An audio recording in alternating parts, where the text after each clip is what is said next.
മണ്ണിടിച്ചിൽ ദുരന്തത്തിൽ മരിച്ച ബിജുവിന്റെ മൃതദേഹം അടിമാലി താലൂക്ക് ആശുപത്രിയിൽ നിന്ന് കുടുംബ വീട്ടിലേക്ക് എത്തിച്ചു. ഇന്ന് വൈകിട്ട് 3 മണിക്കാണ് സംസ്കാര ചടങ്ങുകൾ നടക്കുക.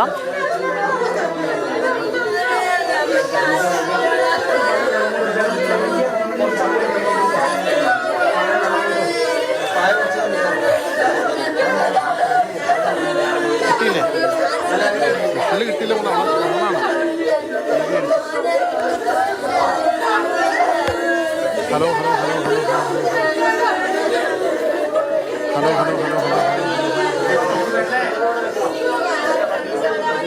ശ്യാം പ്രസാദ് ഉത്തമൻ ബിജുവിന്റെ തറവാട്ട് വീട്ടിലുണ്ട്. ശ്യാം, മകൾ എത്തിയോ? സംസ്കാര ചടങ്ങുകൾക്കായുള്ള ഒരുക്കങ്ങളൊക്കെ പൂർത്തിയായോ?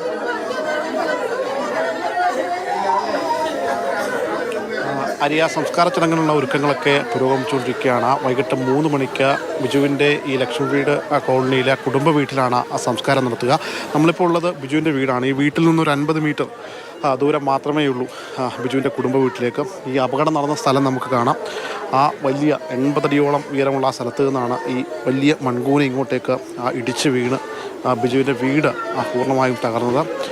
അല്പം മുമ്പാണ് ബിജുവിൻ്റെ മൃതദേഹം അടിമാലി താലൂക്ക് ആശുപത്രിയിലെ പോസ്റ്റ്മോർട്ടത്തിന് ശേഷം ഈ കുടുംബ വീട്ടിലേക്ക് എത്തിച്ചത്. കുടുംബ വീട്ടിലേക്ക് ഈ നാടൊന്നാകെ എത്തുന്നുണ്ട്. അതോടൊപ്പം തന്നെ മകൾ 3-ാം വർഷ നഴ്സിംഗ് വിദ്യാർത്ഥിനിയാണ്. ആര്യ കോട്ടയം മെഡിക്കൽ കോളേജിലാണ്. അവിടെ നിന്ന് മകൾ ഇങ്ങോട്ടേക്ക് പുറപ്പെട്ടിട്ടുണ്ട് വീട്ടിലേക്ക്. അമ്മയ്ക്ക് കാലിൻ്റെ പരിക്ക് ഗുരുതരമാണ് എന്നാണ് അറിയാൻ കഴിഞ്ഞിട്ടുള്ളത്. രാജഗിരി ആശുപത്രിയിലാണ് ശസ്ത്രക്രിയ പുരോഗമിക്കുകയാണ്. അമ്മയെ ഇങ്ങോട്ടേക്ക് എത്തിക്കൽ പ്രായോഗികമല്ല എന്നാണ് മനസ്സിലാക്കാൻ കഴിയുന്നത്. അതോടൊപ്പം തന്നെ ബിജുവിനെ സംബന്ധിച്ച്, ആ കുടുംബത്തെ സംബന്ധിച്ച് വലിയൊരു ദുരന്തമുണ്ടായി. അതിൻ്റെ 1 വർഷം അടുക്കുന്നേ ഉള്ളൂ മകൻ നഷ്ടപ്പെട്ടിട്ട്. മകൻ കഴിഞ്ഞ വർഷം ഇതേ സമയത്താണ് ക്യാൻസർ ബാധിച്ച് മരിക്കുന്നത്. 10ാം ക്ലാസ്സിൽ പഠിക്കുമ്പോഴായിരുന്നു. ആ ഒരു ദുരന്തം നേരിട്ടതിന് ശേഷമാണിപ്പോൾ ഈ ഒരു മണ്ണിടിച്ചിൽ ഭീഷണിയെ തുടർന്ന് ഇപ്പോൾ ഈ മണ്ണിടിഞ്ഞ് ഈ വീട്ടിലേക്കിടിഞ്ഞ് ആ കുടുംബത്തെ ഏകദേശം 4ഓളം വീടുകൾ പൂർണ്ണമായിട്ടും ഇല്ലാതായ ഒരു സാഹചര്യം. അങ്ങനെ ബിജുവും ഭാര്യയും ഈ വീട്ടിലുള്ള സമയത്താണ് ഈ അപകടം നടക്കുന്നത്.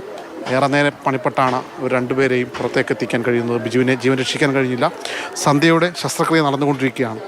ഇനി വൈകിട്ട് 3 മണിക്കാണ് ഈ മൃതദേഹത്തിൻ്റെ സംസ്കാര ചടങ്ങുകൾ ഏർപ്പാടാക്കിയിരിക്കുന്നത്. ഈ വീടിനോട് ചേർന്ന് തന്നെ പുറകുവശത്തെ സ്ഥലത്താണ് സംസ്കാര ചടങ്ങുകൾക്കായുള്ള ഒരുക്കങ്ങളൊക്കെ അവിടെ നടന്നുകൊണ്ടിരിക്കുകയാണ്. കോട്ടയത്ത് നഴ്സിംഗ് വിദ്യാർത്ഥിയായിരിക്കുന്ന മകൾ ആര്യ അല്പസമയത്തിനകം തന്നെ വീട്ടിലേക്ക് എത്തും.